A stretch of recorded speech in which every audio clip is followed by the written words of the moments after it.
السلام علیکم ورحمۃ اللہ وبرکاتہ۔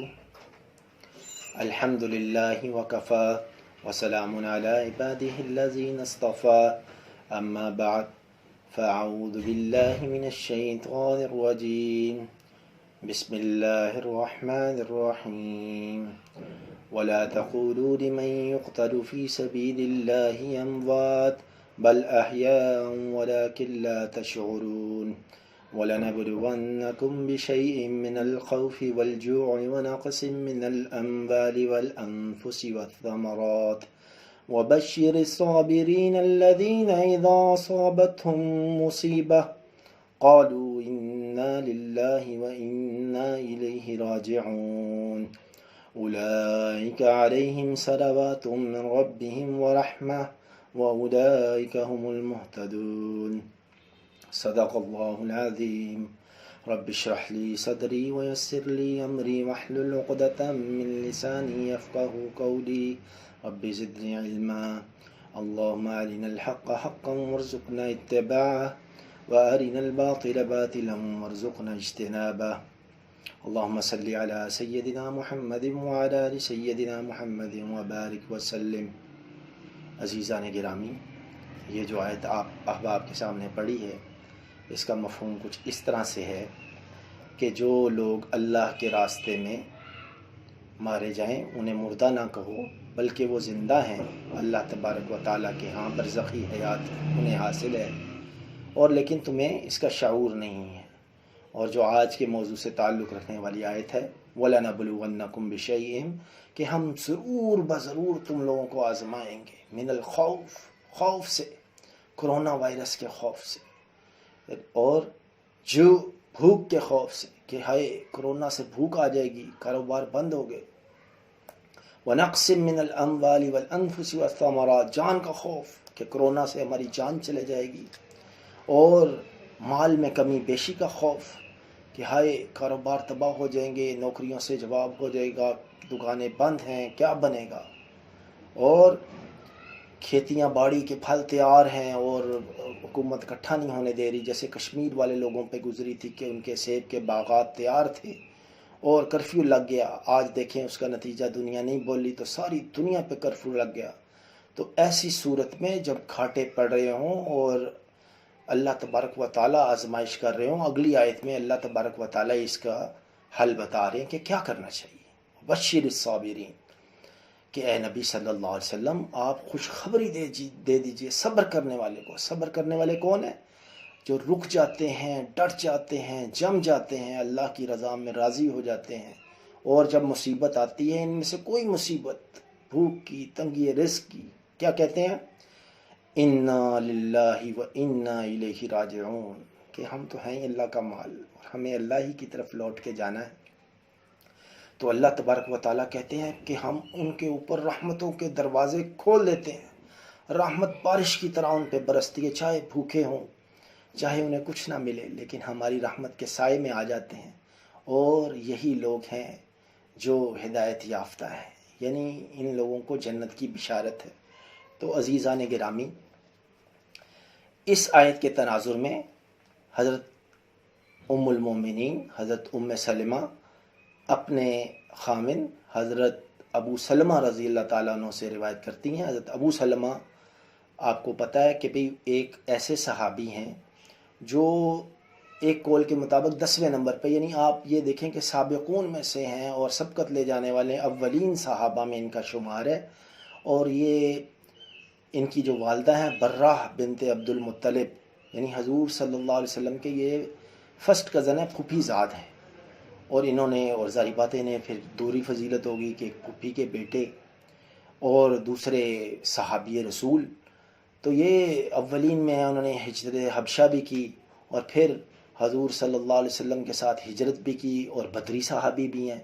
احد کے غزوے کے دوران انہیں زخم لگا اور ان کی شہادت اس کے بعد اسی زخم سے ایک سریے سے واپسی کی موقع پہ ہو گئی۔ تو حضرت ام سلمہ رضی اللہ تعالیٰ عنہا ان سے روایت کرتی ہوئی کہہ رہی ہیں کہ ایک دفعہ ابو سلمہ رضی اللہ تعالیٰ عنہ حضور کے پاس سے آئے اور کہا مجھے حضور نے سے ایک ایسی بات سننے کو ملی ہے جس نے مجھے خوش کر دیا ہے۔ تو فرمایا کہ حضور صلی اللہ علیہ وسلم فرما رہے تھے کہ جب کسی بندے پہ کوئی مصیبت آ جائے اور اس کے اوپر بہت مشکل ہو جائے اسے برداشت کرنا، تو اس مصیبت کے موقع میں وہ کہے انا للہ و انا الیہ راجعون، بجلی جانے سے لے کر جان کے جانے تک ہر مصیبت کے موقع پہ یہی مسلمان کا قول ہونا چاہیے، یہ صبر کی علامت ہے۔ اور پھر کہا کہ اس کے بعد جو بندہ یہ کہے اللہم آجرنی فی مصیبتی وخلف لی خیرا منہا، کہ اے اللہ مجھے اس مصیبت کا بدلہ آپ سے چاہیے، مجھے دے دیجئے بدلہ، اور اس کا بہتر نائب، اس کا بہتر خلیفہ مجھے عطا فرما دیجئے۔ تو ام سلمہ رضی اللہ تعالیٰ عنہ فرماتی ہیں کہ میں نے یہ یاد کر لیا، صحابہ کا یہ معمول ہوتا تھا، حضور کے قول یاد کر لیتے تھے اور پھر عمل کی نیت سے یاد کرتے تھے۔ فرماتی ہیں جب حضرت ابو سلمہ رضی اللہ تعالیٰ عنہ کی شہادت کی خبر مجھے آئی تو میں نے فوراً کہا انا للہ و انا الیہ راجعون۔ دیکھیے کہ کیسی مصیبت کا طوفان اور کیسا پہاڑ گرا، ہم آہو بکار اور اتنا شور مچاتے ہیں۔ ام سلمہ رضی اللہ تعالیٰ عنہ نے کیا کہا کہ انا للہ و انا الیہ راجعون، کہ ہم تو ہیں اللہ کے لیے، اللہ کی طرف ہمیں لوٹ کے جانا ہے۔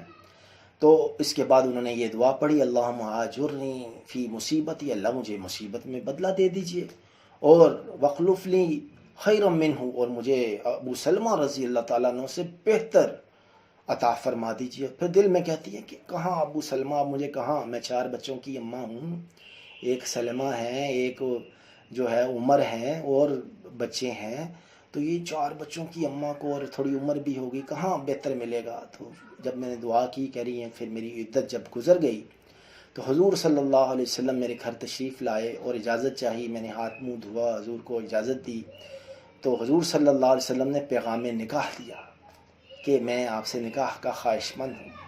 تو پھر کہتی مجھے اس دعا کا پتہ چلا کہ میں تو بہتر مانگ رہی تھی، اللہ تبارک و تعالیٰ نے اپنے فضل و کرم سے بہترین دنیا جہان کا انسان مجھے دے دیا اور مجھے بہترین لوگوں میں شامل فرما دیا۔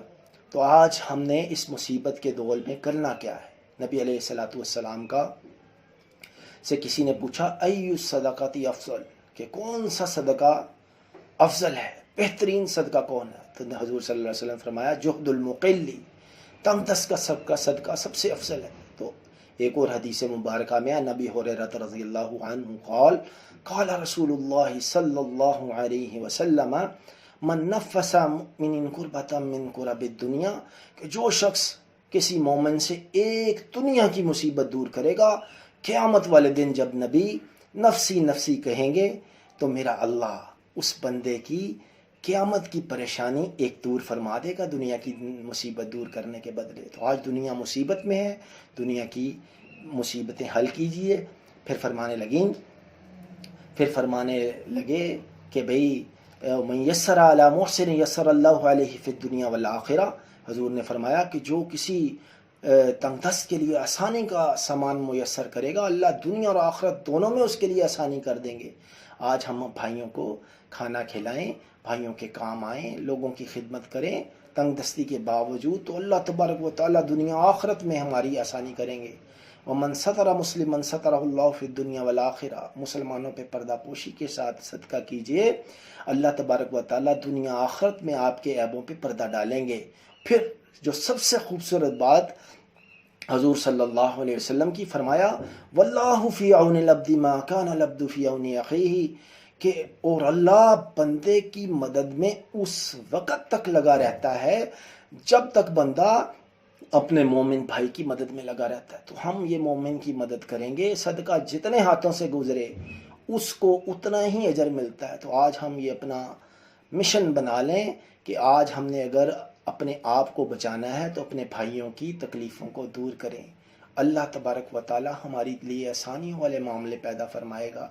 یہ دنیاوی آفت نہیں ہے جو عالم اسباب سے صرف حل ہو جائے گی۔ عالم اسباب کی احتیاطیں بھی ملحوظ خاطر رکھیں، لیکن اللہ کو یاد کریں۔ دیکھیں آج ہم نماز میں تندور میں گیا، وہ کہہ رہا جی دیکھیں یہ تو دعا سے مسئلہ حل ہونا ہے۔ میں نے کہا میرے بھائی دعا بعد میں، پہلے نماز فرض ہے۔